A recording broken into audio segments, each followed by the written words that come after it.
Okay, Isaiah 34. Isaiah 34 talks about the judgment, the end time eschatos judgment of the nations, and it is synonymously linked with the judgment of mankind, all culminating in Jacob's trouble, Jeremiah 30, verse 7, or as we know it, the Great Tribulation.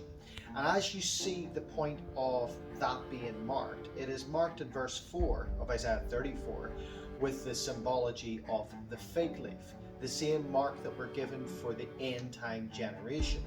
Now, if we were to take that, both of those could be marked as having a starting point, and that starting point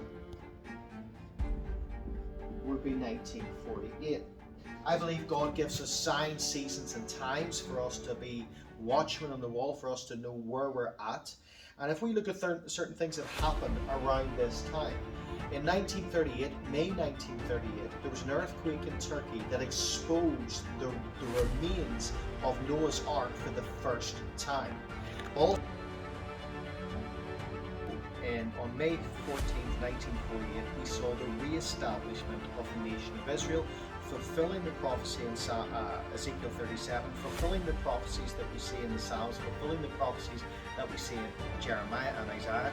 And as that's the case, we can see the culmination of the Isaiah 34 moment where the nations are in an end-time race with the judgment coming upon the fallen B'nai Ha-Elohim. So when we look at this, we can see that we're in this period, we're in what would be seen as the fig tree generation.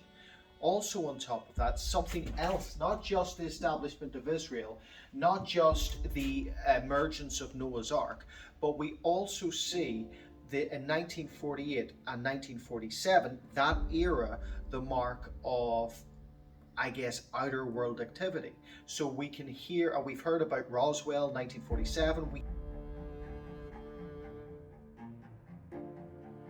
hear about that era being presented by so-called extra-worldly activity, or as we would see it, interdimensional activity, interdimensional beings, aka those of the spirit world, the demonic, and so on.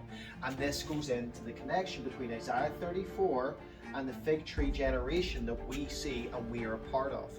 And all of this is culminating in a crescendo. Now generally 80 years is seen as a generation, and that would mark us towards the 2028 mark. And this is all fitting together with prophecy. Now, I'm not putting a time or a setting on things, but I am saying we're in the generation. It's time for the church to pick up the hem of our garments, to start running our race, to start preaching the gospel to the nth degree, realizing that if we're quiet, it might be that one person that we were meant to preach to that would be the starting mark or the quota that God had from heaven for the return of His Son, Jesus Christ. So get preaching, get teaching, get sharing the gospel with whoever and wherever you can. Amen.